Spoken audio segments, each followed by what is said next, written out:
সচেতন হতে হবে আপনাকেই। চেষ্টা করুন প্রসেস ফুড এবং ড্রিঙ্ককে আস্তে আস্তে শূন্যের কোঠায় নিয়ে আসতে।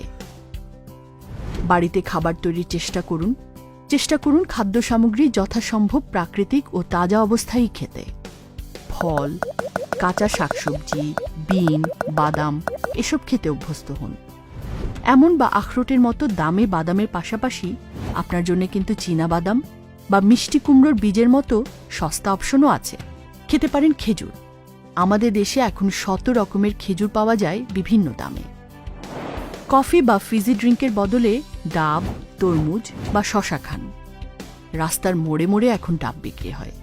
আসলে চিনিজাত আপাত মুখরোচক খাবারগুলো বর্জন করতে প্রথমে একটু কষ্ট হলেও যখন দেখবেন প্রাকৃতিক ও আসল খাবার খেয়ে আপনি প্রাণ শক্তিতে উজ্জীবিত, তখন আর কিছুতেই এই প্রাচুর্যকে হারাতে চাইবেন না।